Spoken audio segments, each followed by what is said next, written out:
So now that you should be fairly warmed up, we're going to do some gentle seated postures. So let's begin with what we call chair half moon or Ardha Chandrasana. We're going to put our left hand on our left hip, sit proud in your seated mountain, of course, and then drop the right arm and let it dangle and hang loosely at your side. On the next inhalation, you're going to inhale that right arm slowly up like it's going through thick, thick air.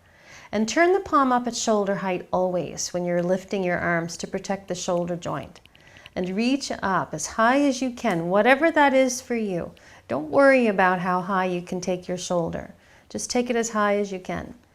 Now your breath should be very calming, a very gentle, soothing, even breathing to keep you focused and to soothe your nervous system. Your face and your jaw relaxed.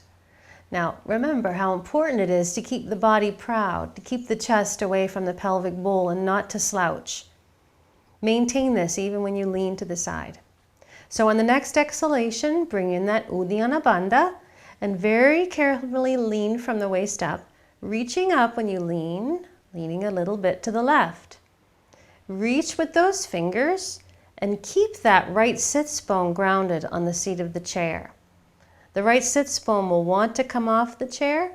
Don't let it. Keep the right sits bone grounded, chest proud, face proud, and reach with those fingers as you breathe slowly and deeply. On the next inhalation, come right back to seated mountain body and let the arms slowly float down through space. It's important that you don't just drop body parts. It's important that you control every single movement. And when the arm floats down and it's relaxed, you'll switch. The right hand will go on the right hip. You're still proud in your seated mountain, and you relax the left arm. Your breath is even and deep. On the next inhalation, the arm slowly floats up through the thick space that surrounds you. You turn the palm up at shoulder height and keep going, and you'll reach for the sky as best you can. Practice grounding both sits bones evenly into the chair and reaching up with that left hand. Keep the body proud.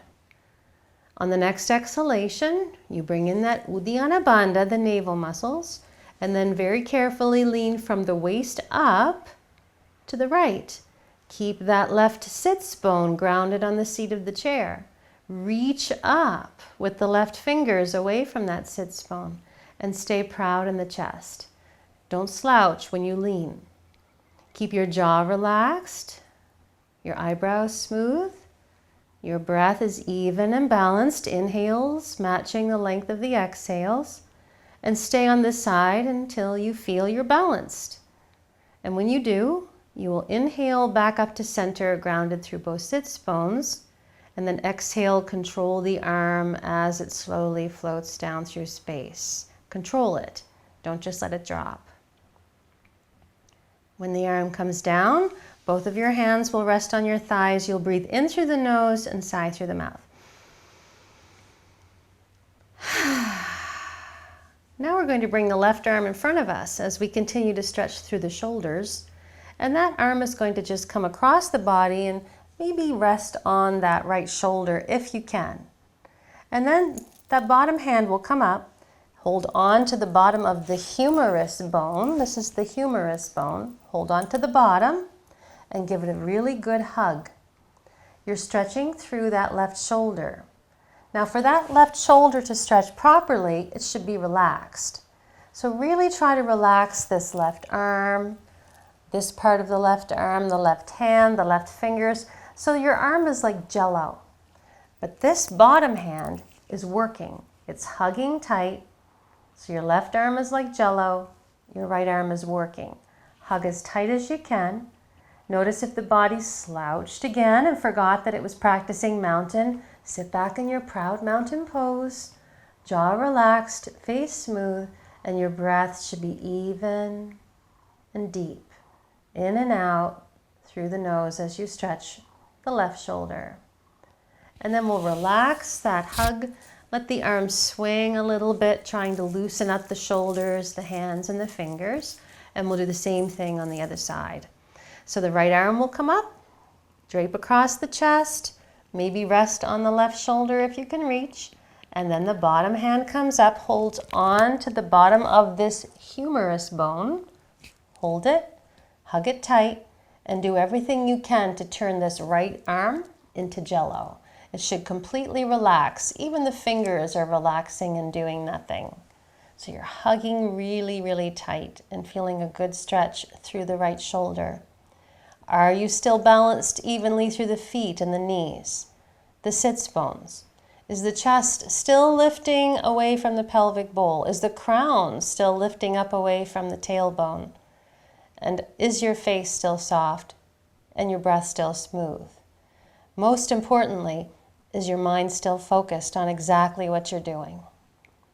When you feel balanced, you'll relax that hug and again let the arms just swing loosely, shake them out, and take a nice deep breath in through the nose and a sigh through the mouth.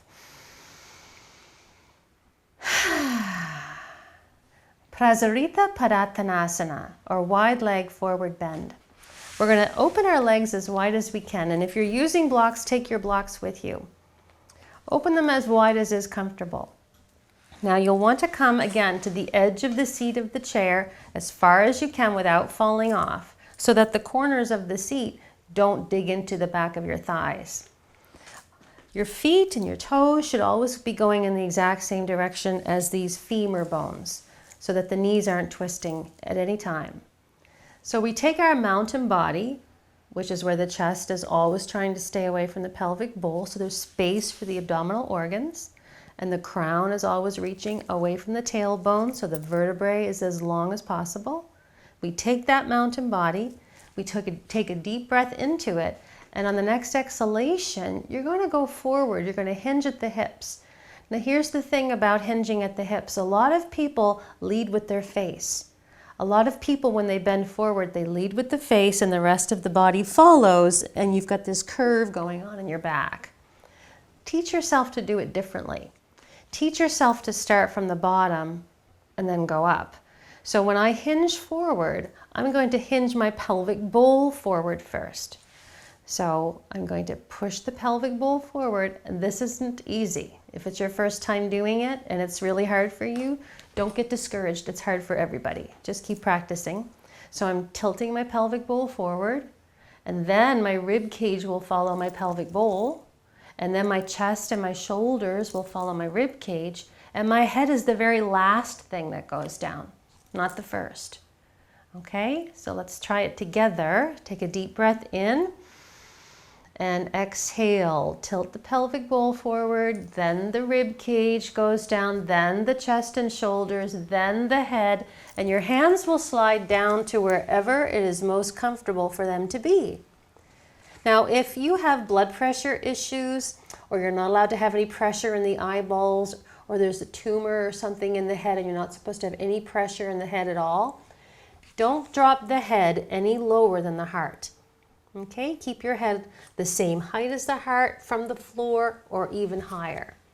And only stay here as long as you want to. When it feels like you need to come up and come out of the pose, you will inhale slowly up like you're in slow motion. Okay, it will always be an inhale, and you'll slowly push yourself away from the floor. Because if we go down too fast or we come up too fast, our blood pressure can react, and not positively. So slow down and slow up. Let's try that one more time. Take a deep breath into the proud mountain body, and when you exhale, hinge at the pelvic bowl. The ribs will follow. The chest and shoulders follow the ribs. The head is the last thing that goes down. See how far you can go this way. Put your hands where it's comfortable for them to be. If you need to move your bum around on the seat to make it feel safer for you, go right ahead. And when you're forward bending, it's a good practice to visualize that you're breathing into the back and the sides of the lungs. Sometimes when we forward bend, even if the legs are wide, we feel like we're not getting enough air. But if you visualize that you're breathing into the back and the sides of the lungs, you've got plenty of air. Students always find it very, very helpful to think like that. So we're forward bending, breathing deeply into the back and the sides of the lungs. Now, if you're allowed to go a little deeper, if you have no blood pressure issues, and it's okay for you to go deeper, you can come into what we call chair rag doll. Chair rag doll is where you just hang loosely. Your whole body hangs upside down. You kind of lose control of your neck, your back, your arms. You can shake your head no a couple of times to loosen up the neck muscles. And you hang out here and decompress your spine for as long as you want to. And this is chair rag doll. Now, whenever you feel it's time for you to float up and your blood pressure will let you know, you're going to slowly, like you're in slow motion, inhale yourself away from the floor, and your hands are going to do whatever they need to do to make you feel totally supported when you come up, just like when you come down. Make sure it's slow. You don't want to get dizzy. And you'll come back up and then bring your blocks or your feet back to seated mountain position. At the edge of the chair again, away from the back, sitting proudly, hands on the thighs. You'll take a deep breath in through the nose, as always, and sigh out.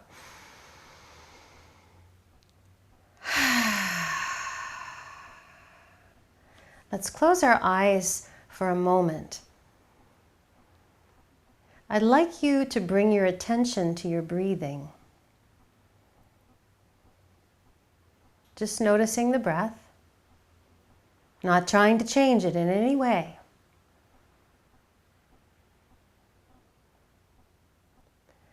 Notice how the energy in your body feels. After doing what you've done so far, notice if anything has shifted inside of you or not. If you feel there's more energy flow, what we call in yoga prana flow.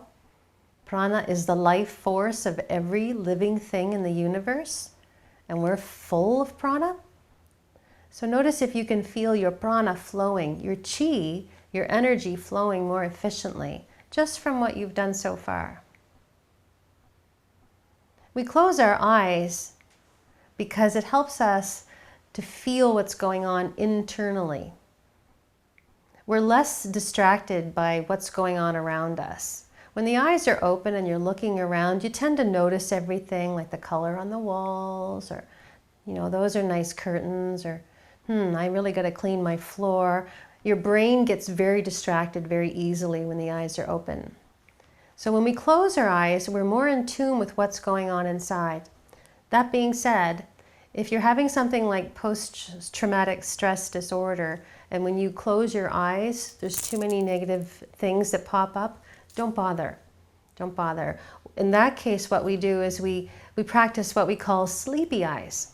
Sleepy eyes is when your eyes are half open and half closed, and you're staring at some spot. You've got some focal point, a drishti, focal point, a drishti. And you focus on that with your half open, half closed, sleepy eyes. And that will help distract or keep the mind from being too distracted by looking all over the room.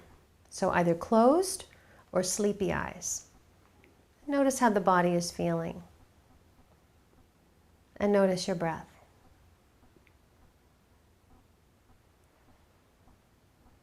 Okay, so let's do one more exercise. And this is a hand to foot pose.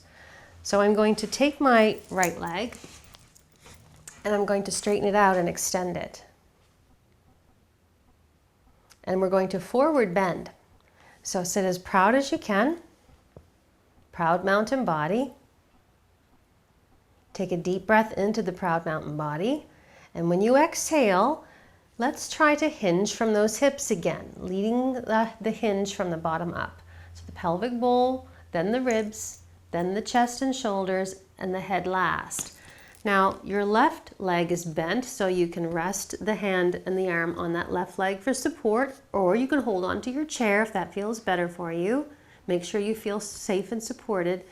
And the right hand will slide down somewhere where it's comfortable for that hand to be, but never the knee. Never ever push on your knee. Okay, so below the knee or above the knee on the thigh, or maybe you're fairly flexible and you can actually hold your toes. Doesn't matter if you can hold your toes, but if you can, do. Now, if you cannot hold the toes and keep that foot in flexion, to feel a really amazing stretch through the back of that right leg, and you're holding on to some other body part like the shin or the thigh, still try to put that right foot in flexion. In flexion means I'm pushing the heel away and I'm drawing the toes back towards my body, just so that you feel an extra stretch at the back of that leg. Okay, you breathe slowly and deeply here. A nice stretch for the back of that leg. Stay as long as you want. And when you're ready to come up, you'll slowly bring the mountain body back up as if it's one whole unit. Okay, and you bring it straight back up. You bring that foot back to your seated mountain, hands on thighs. You sit proudly. Inhale through your nose, sigh out. So we'll do the other side. Extend that left leg, sit proud, take a deep breath in, flex the left foot, and exhale, hinge at the pelvic bowl, ribs, chest, shoulders, head is the last thing that goes down. Whatever you did on the other side, try to repeat on this side as best you can. You're breathing into the back and the sides of your lungs. Every time you forward bend, imagine you're breathing into the back and the sides of the lungs. You're going to stay as long as you did on the other side, following your instincts. Listen for that signal when the body says, we're balanced now, you can come out. And when you get that signal, you very slowly inhale your way up and away from the floor. Always coming up and going down, very slow for the blood pressure. We come back to seated mountain. Proudly, we breathe into the nose and sigh through the mouth.